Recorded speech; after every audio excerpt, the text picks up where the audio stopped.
morning, Owen Valley. Welcome back to Student News, brought to you by OVTV Studios. We're your hosts, Charles Kim and James Clayton.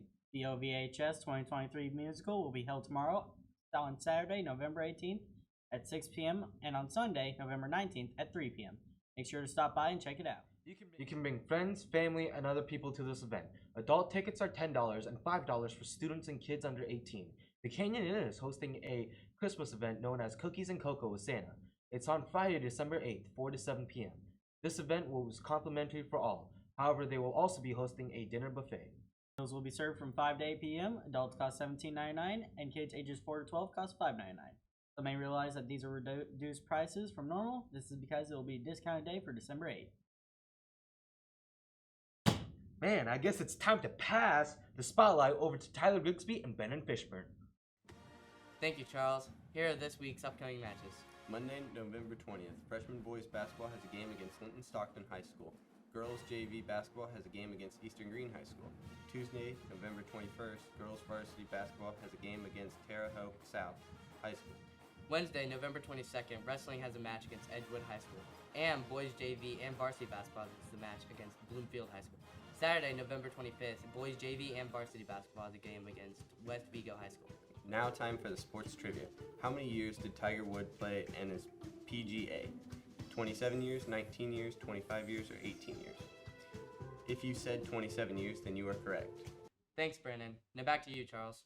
Thank you, Tyler. Now today, our guest is from an extremely well-known club, but not a lot of people know how it works. On to you, Chuck. Thank you, Charles. Today, I have the FFA teachers. We have Mrs. Wolford and Mr. Scully. And they're here to talk to us a little bit about what FFA is exactly, as a lot of us know what FFA is, but we don't really know what you guys do as a whole. So what is FFA? So FFA is the United States' largest youth organization, and it is focused around providing students with leadership opportunities and that are focused around agriculture. So we really build their leadership skills while also building them as a person and also developing their career development skills. Now, I've asked some people if there were FFA competitions. They said yes, and a lot of them, they think that it's really similar to 4-H, where you just raise animals, then you show them off, and you get judged based on that. So is it anything like that, or what are they like? So some projects are similar to 4-H and some are not. So an example of is earlier this week, we had teams compete in a crops judging competition and forestry competition. And there they identified weed plants that were pests and identified different trees off of leaves and wood and had exams for general knowledge.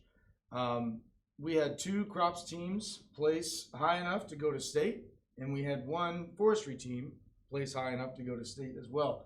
So that will be coming up next month. But other than that, we also have demonstrations that students can do and other leadership development events that are focused more around public speaking, like prepared public speaking, extemporaneous public speaking, more stuff along those lines. So everybody knows that farm supplies, they're not cheap. And we've seen that you guys have used stuff like tractors and other machinery, and the uniform you guys have, I'm sure it's not cheap, and all the venues that you guys use, they're probably not cheap either. So how much money do you spend on FFA? I would not even have a ballpark of how much we actually spend, but there are a lot of things that we have to purchase. We do a lot of a lot of community members help us out on things. But our biggest thing is that we have to fundraise. And so we have our annual fruit fundraiser that we do. So like right now we're selling fruit, peanuts, I had to think, popcorn, and candy. Yeah. So the kids can't sell all that, and then a portion of those sales comes back, stays with the chapter. And then we also do which is actually our biggest kind of fundraiser, is our pet vaccination clinics that we do for the county.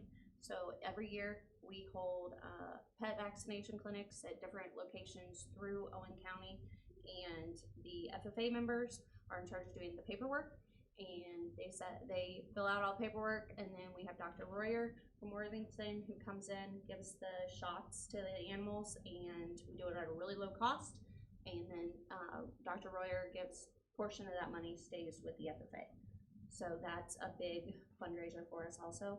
But it's not cheap, but we try to make sure it's not cheap to run a chapter, but we try to make sure that our members aren't the ones paying all the costs. We have a lot of people that'll donate money for their FFA jackets and that kind of stuff, so that our members aren't paying out the money. Now, I just heard you reference our club, our FFA club, as a chapter. So is that what they're called in like official terms? Yep. So how many members are exactly in our FFA chapter? So in our FFA chapter, this year was our first year that we offered FFA to 7th graders, because we've expanded and we now have a 7th grade agriculture class. So we opened up the chapter to them also. So now with in grades 7 through 12, we have around 110 members, and about 30 of those are just in the middle school, and so 3/4 of them are in the high school. Unfortunately, that's all the time we have here today. I hope you guys enjoyed Chuck's Corner, and it is back on to you, Charles. Thank you, Chuck. Make sure to sign up for the correct Patriot Hours and stay on top of those grades. According to Mr. Boltinghouse, every grade level has over 50% of their classes with at least one F. However, let's still have a good weekend. Go Patriots!